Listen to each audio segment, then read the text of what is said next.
Olá, queridos. Estamos retornando agora com a nossa quarta aula de introdução bíblica. Espero que você esteja gostando, aproveitando bem essa matéria.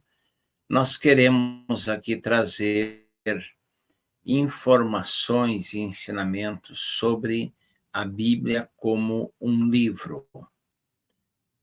O aspecto da introdução bíblica é analisar a formação da Bíblia, os materiais usados, as línguas usadas, enfim, é trabalharmos a Bíblia como um livro. Não entramos nesse aspecto de inspiração, de revelação, isso é tratado em bibliologia, mas estudamos a Bíblia como livro, como literatura, então por isso introdução bíblica. E nessa quarta aula nós vamos falar sobre a necessidade de uma coletânea canônica. Por que nós temos a Bíblia? Como a Bíblia surgiu como livro? Quais foram as razões da Escritura Sagrada? É isso que nós vamos estudar na aula de hoje. Então, queridos, falando sobre este assunto, iniciando aqui o assunto, eh, nós temos uma diversidade de textos para analisar e nós temos, então, o conjunto dos livros autorizados ou chamado de canônicos. Porque na época bíblica, nos tempos bíblicos, tanto do Antigo quanto do Novo Testamento, foram produzidos assim uma infinidade de textos, uma infinidade de livros, e por que apenas 66 estão na nossa Bíblia? Porque temos apenas esses livros e os outros escritos ficaram aonde? Por que não estão compondo a Bíblia? Por que não temos a Bíblia com 70, 80, 73 livros, como a Bíblia Católica, com 80, com 100 livros? Poderíamos ter, porque muitos textos religiosos, judaicos e cristãos foram produzidos nesse período. Mas por quê? Apenas esse. É o que nós vamos estudar na nossa aula de hoje. Os livros não foram escritos sequencialmente, nós temos uma junção de diversos textos.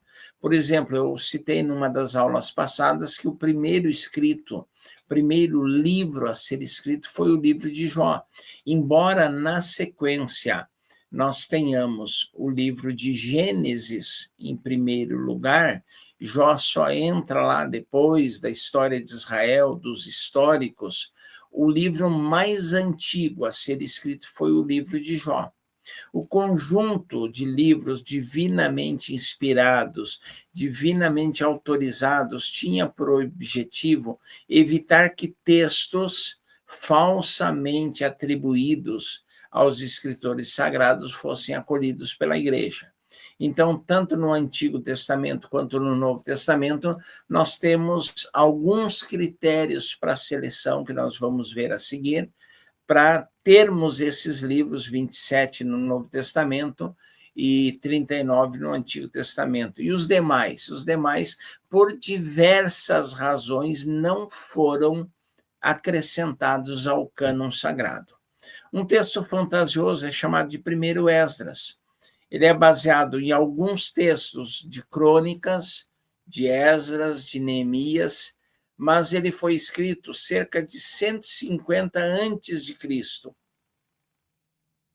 Os livros bíblicos são, nós sabemos que de Malaquias a Mateus nós temos um lapso chamado de período interbíblico de 400 anos. Esse livro foi escrito cerca de 150 anos antes de Cristo. Ele relata a volta dos judeus do exílio babilônico e contém diversas lendas e coisas fantasiosas. Os rabinos judaicos, ao estudarem os livros que eles entenderam, inspirados por Deus, dirigidos por Deus, que eram canônicos, que eram sagrados, que mereciam estar na Bíblia, eles deixaram primeiro Esdras fora, embora essa literatura já fosse conhecida e, de certa forma, circulasse ali pelas regiões de Israel e do mundo antigo. Quando surgiu a necessidade do agrupamento dos livros, 34 livros do Antigo Testamento já eram conhecidos quando o concílio de Jâmia, se não me engano, decidiu que esses livros que deveriam definir, dirigidos por Deus após estudos criteriosos, quais eram os livros considerados sagrados, inspirados por Deus, 34 já eram aceitos e reconhecidos como verdadeiros pela comunidade judaica da época. Aí nós temos Ezequiel, Provérbios, Cântico dos Cânticos, Esther e Eclesiastes, que não eram aceitos pela maioria e que tiveram que passar por um crivo especial, por um estudo mais criterioso. Então, nós temos 34 livros que já eram reconhecidos. Ezequiel, 35, Provérbios, 36, Cântico dos Cânticos, 37, Esther, 38 e Eclesiastes, 39, formando o nosso cânon do Antigo Testamento. Compõe, assim, os 39 livros que nós temos na Bíblia cristã, na Bíblia evangélica ou protestante. Ezequiel, a acusação para não serem aceitos é que ele tinha alguns escritos contrários à Torá e que possuía doutrinas gnósticas, mas isso foi derrubado, esse senso comum foi desfeito e Ezequiel passa a compor os livros do cânon sagrado. Cântico dos Cânticos, a justificativa para não reconhecê-lo é que ele seria um escrito sensual. Fala de quadris, fala de umbigo, fala de lábios, de beijos, fala de seios, e então eram considerados esses cânticos sensuais demais, mas depois se entendeu que é um poema do amor conjugal, e o amor conjugal é algo puro, aceito, na verdade, criado, estabelecido por Deus. A razão para o livro de Esther não ser aceito é que havia ausência do nome Deus. Mas quando você lê Esther, do início ao fim, Deus está presente, a ação de Deus, a presença de Deus, ela é marcante, impactante, ela é tremenda no livro de Esther. O livro de Eclesiastes se dizia que era uma exposição de vaidades, as venturas, os fracassos do homem, então havia alguma assim resistência que com o tempo e com análise criteriosa foi vencida e passou a formar o cânon sagrado. Nós temos alguns falsos ensinamentos que nasceram de especulações, de mitos, de ideias fantasiosas, de lendas. Esses escritos surgiram durante o período interbíblico, que foi aquele espaço, como nós falamos, de 400 anos, no qual Deus não se manifestou por visão, por revelação, por mensagem profética, e durante o qual não surgiram livros escritos canônicos.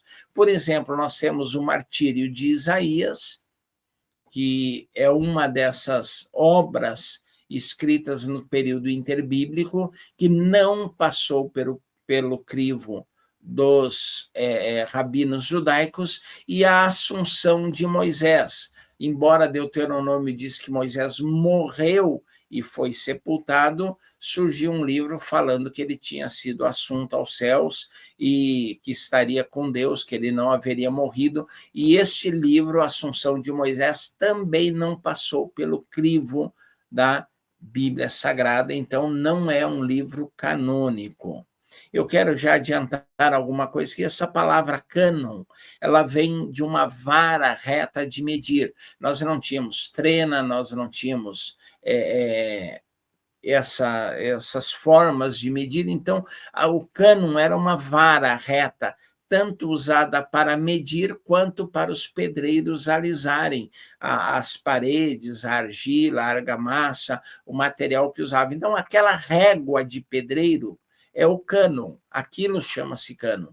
E com o tempo, livros canônicos foram livros que foram medidos, que foram analisados, que foram avaliados e entendeu-se que eram livros dignos de estarem no cânon sagrado, no conjunto de livros da Bíblia. Nós temos alguns livros pseudoepigráficos, falsos escritos, pseudoepigráficos, que o autor não é aquele que diz ser, foi comprovadamente escrito em nome de uma outra pessoa, mas não foi a pessoa que escreveu, foi escrito usando-se o nome de uma pessoa que não o seu escritor original. Então, nós temos alguns livros apocalípticos na literatura do Antigo Testamento. Primeiro livro dos Segredos de Enoque, segundo livro dos Segredos de Enoque, que falam de eventos apocalípticos, Testamento dos 12 Patriarcas, nós temos o Oráculo Sibilino, a Assunção de Moisés, o Apocalipse Siríaco de Baruque, foram alguns desses livros. Tem outras obras, tá? Mas essas são as mais conhecidas. Livros didáticos de ensinamento, tá? Nós temos terceiro livro de Macabeus. A Bíblia Católica trouxe o primeiro e o segundo livro dos Macabeus, mas rejeitou o terceiro e o quarto livro de Macabeus. O Pirkei Avot, a História de Aicar, são alguns livros didáticos, como eram Eclesiastes, como era Provérbios. Então, livros didáticos, livros de ensino, de sabedoria. Nós temos alguns livros chamados de históricos, que a obra de Sadoc é um livro histórico, também pseudoepigráfico, alguns livros lendários que contam lendas, tá? O livro do Jubileu, o livro de Adão e Eva, Epístola de Aristeias, são alguns livros que tratam apenas de lendas. E poéticos, nós temos o Salmo 151, e nós temos Salmos de Salomão. Esses livros não passaram pelo crivo, foram rejeitados como livros canônicos, não foram inseridos no cânon. No Novo Testamento, nós temos também alguns livros, e esses livros eles receberam um outro tratamento, eles foram sendo...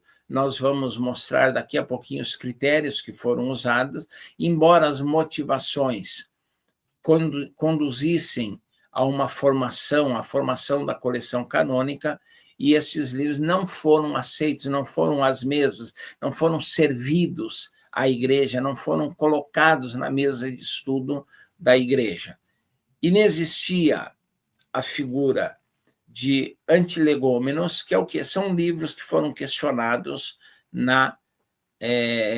por alguns, pela maioria, pelas igrejas, pelos líderes, pelos pais apostólicos, na coleção canônica. Então, esses livros foram deixados de fora. Nós temos 3 critérios que foram usados aqui na coleção, no cânon do Novo Testamento. O primeiro critério era uma perspectiva eclesiástica, a necessidade de se agrupar livros considerados genuínos. Quais eram os livros genuínos? Escritos pelos apóstolos. Esses eram os livros genuínos. Então, o que João, o que Paulo, o que Mateus, o que Pedro, o que Tiago escreveu, são livros apostólicos, foram escritos por apóstolos, pelos líderes da igreja na era apostólica. Nenhum livro depois do Apocalipse, que foi o último escrito apostólico, que é o Apocalipse de João, depois de João, depois do Apocalipse, nenhum livro escrito foi considerado canônico.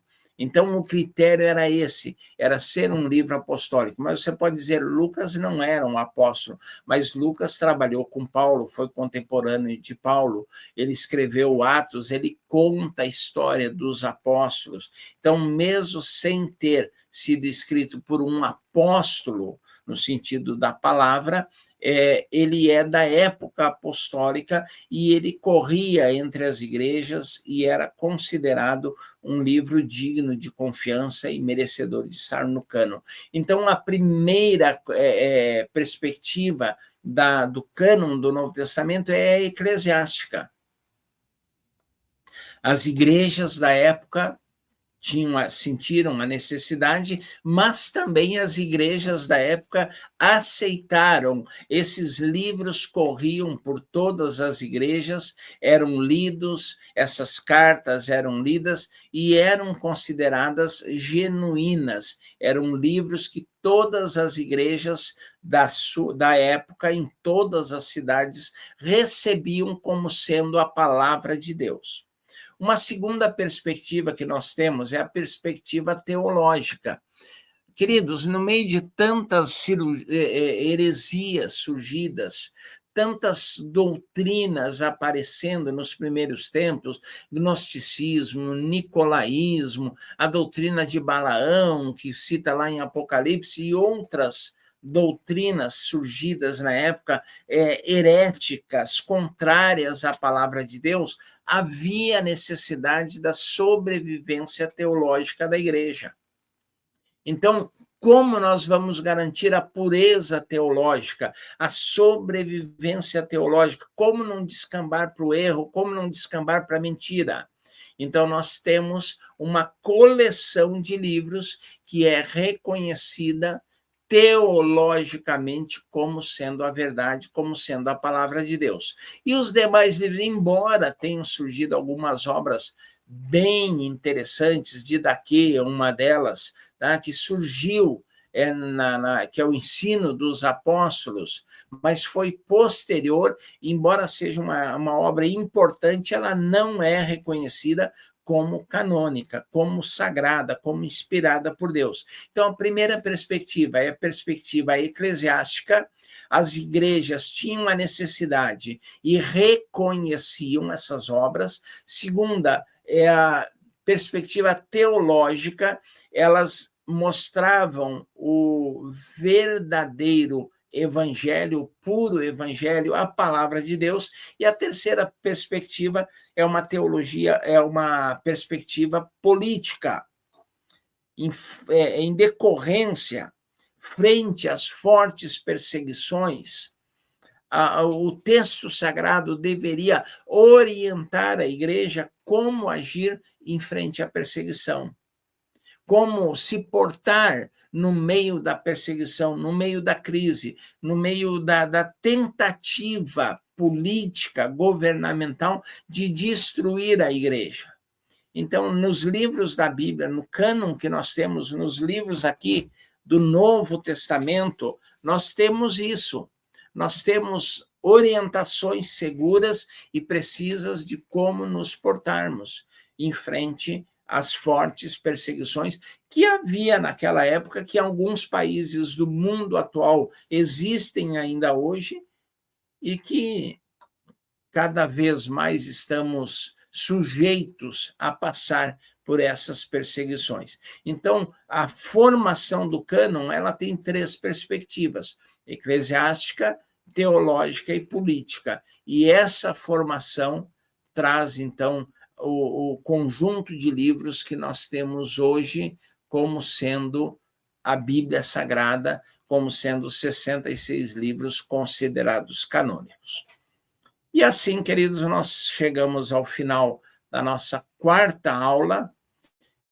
Eu quero agradecer a todos que estão assistindo, que estão participando, e nós voltaremos com a nossa quinta e última aula desta matéria tão importante, tão significativa, que é a introdução bíblica.